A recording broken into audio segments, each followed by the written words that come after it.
Hello दोस्तों, स्वागत है आपका स्टेनोग्राफर्स अड्डा में। यहाँ पर आपको मिलेंगे डेली डिक्टेशंस, तो सब्सक्राइब करें और बेल आइकन को दबाएं ताकि आप पाएं हर वीडियो की अपडेट सबसे पहले। डिक्टेशन नंबर 1, 100 शब्द प्रति मिनट, 10 मिनट की डिक्टेशन। डिक्टेशन शुरू होने में है 5 सेकेंड। Ready, start. कश्मीर समस्या के समाधान के लिए अपने 3 वर्षों के शासन के बाद नरेंद्र मोदी सरकार ने सभी संबंधित पक्षों से बातचीत करने के लिए खुफिया ब्यूरो के पूर्व निदेशक दिनेश्वर शर्मा को वार्ताकार नियुक्त किया है। केंद्र सरकार ने यह घोषणा ऐसे समय में की है जब सर्दियों के कारण घुसपैठ और हिंसक घटनाओं में थोड़ी कमी आई है। हालांकि बीते 1 साल से कश्मीर में हालात बहुत खराब है। संभवतः सरकार यह दिखाना चाहती है कि वह कश्मीरियों की बात सुनने के लिए तैयार है। केंद्रीय गृह मंत्री राजनाथ सिंह के मुताबिक दिनेश्वर शर्मा को यह स्वतंत्रता होगी कि वह किससे बात करना चाहते हैं और किससे नहीं, तथा वह समस्या का समाधान कैसे करना चाहते हैं। इससे पहले अटल बिहारी वाजपेयी और फिर मनमोहन सिंह सरकार ने भी वार्ताकार नियुक्त किए थे। उन तमाम वार्ताकारों ने अपनी रिपोर्टें सौंपी, लेकिन उनका क्या हुआ यह किसी को मालूम नहीं है। गृह मंत्री राजनाथ सिंह ने कहा कि पूर्व आईबी प्रमुख वहां लोगों से बातचीत करके यह पता लगाएंगे कि वहां के लोगों की मांग क्या है। यह बहुत हास्यास्पद है कि आज़ादी के 70 साल बाद भी वहां की समस्या का पता ही लगाया जा रहा है।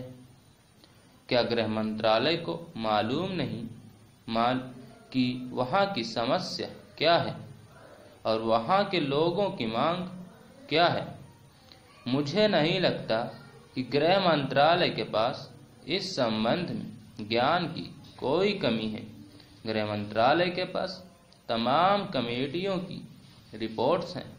हम सबको मालूम है कि कश्मीर की जनता को ऐसा लग रहा है कि श्रीनगर और दिल्ली में एक ऐसी लॉबी है जो इस मुद्दे को सुलझाना नहीं चाहती और इसे उलझाकर रखना चाहती है।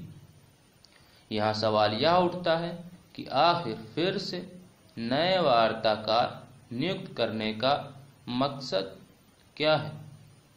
क्या फिर एक वार्ताकार नियुक्त करके सरकार का इस मुद्दे को और खींचने के लिए समय ले रही है, या फिर वाकई उसकी इच्छा इस मुद्दे को सुलझाने की है? वार्ताकार की नियुक्ति से एक ऐसी कौन सी नई जानकारी मिलेगी जो पहले से उपलब्ध नहीं है? जरूरत है तो बस इस बात की कि पहले जो सिफारिशें सुझाई गई हैं उन्हें जमीनी स्तर पर उतारा जाए और कश्मीर के लोगों का भरोसा हासिल किया जाए। यहाँ यह बात स्पष्ट होनी चाहिए कि बातचीत की जो यह नई पेशकश की गई है वह एक निश्चित समय सीमा और संवैधानिक प्रावधानों के दायरे में होगी। जहाँ भी विद्रोह या बगावत की बात होती है तो उसके लिए अंदरूनी और बाहरी तत्व जिम्मेदार होते हैं। यदि घरेलू स्तर पर लोगों में असंतोष होता है और आप उसे दूर करने की ईमानदार कोशिश नहीं करते हैं, तभी बाहर वालों को उस आग में घी डालने का मौका मिलता है। कश्मीर के मामले में पाकिस्तान को हस्तक्षेप करने का मौका तभी मिला जब हमने अपने घरेलू असंतोष को खत्म करने की कोशिश नहीं की। मैं तो वर्षों से कहता आ रहा हूँ कि कश्मीर हमारी सबसे बड़ी समस्या है, तो क्यों नहीं केंद्र सरकार हफ्ते या पखवाड़े में एक दिन कश्मीर पर विचार के लिए समर्पित कर सकती। कश्मीर समस्या का समाधान सिर्फ वार्ताकार नियुक्त करने और उसकी रिपोर्टें मंगा लेने से नहीं होगा। उसके लिए जमीनी स्तर पर काम करना होगा। इसके लिए कई मोर्चों पर काम करने की जरूरत है। राजनीतिक स्तर पर इसे सुलझाने के लिए वहां के विभिन्न संबंधित पक्षों से बात करना चाहिए, उनकी मांगें सुननी चाहिए और संविधान के दायरे में उसका हल तलाशना चाहिए। लेकिन सेना का दबाव भी वहां बना रहना चाहिए। आतंकी घटनाओं के खिलाफ सख्त कदम उठाना चाहिए, लेकिन यह नहीं भूलना चाहिए कि हर कश्मीरी आतंकवादी नहीं है। जो आतंकवादी हैं उनके खिलाफ सख्त कदम जरूर उठाएं, लेकिन सब पर शक न करें। तीसरी बात, कहीं भी विद्रोह तब पनपता है जब लोगों का सरकार पर से भरोसा टूट जाता है। अगर वहां के पढ़े लिखे युवाओं को रोजगार मिले तो वे आतंकवादियों की हिंसक कार्रवाई में क्यों शामिल होंगे।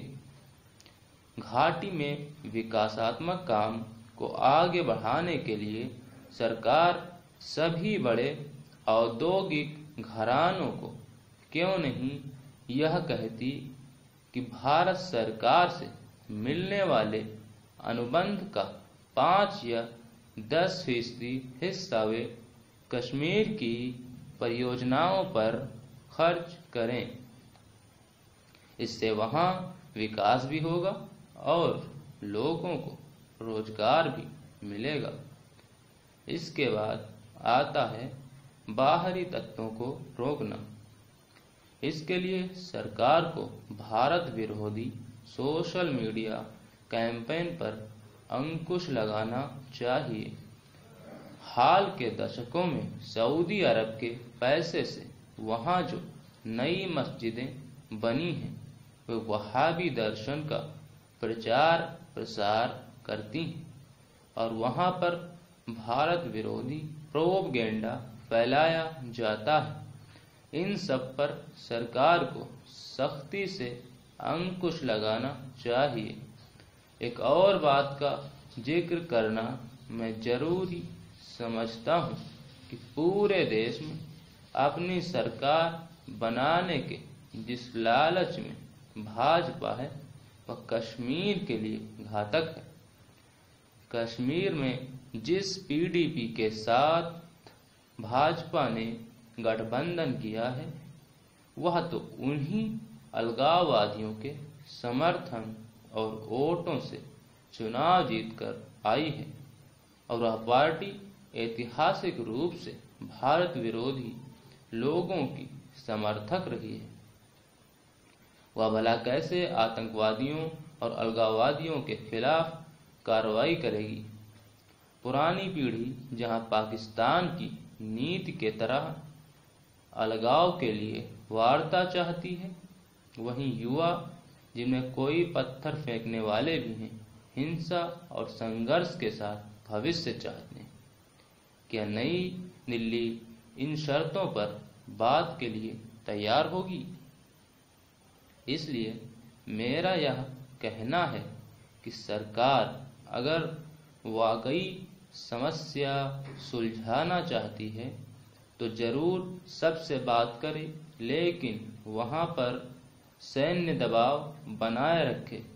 इसके अलावा वहां के लोगों के दिलों को जीतने के लिए घाटी में विकासात्मक काम को जमीनी स्तर पर आगे बढ़ाए, वहां के पर्यटन उद्योग को आगे बढ़ाने के लिए ठोस रणनीति बनाए। कुछ दिन पहले एक खबर पढ़ने को मिली कि एक कनाडाई दंपति ने लॉटरी में जीते हुए करोड़ों की रकम दान में दे दी है। दंपति 70 वर्ष की उम्र पार कर चुके थे। इस दान को धरती का सबसे बड़ा दान बताते हुए एक पत्रकार उनके पास पहुंचा था।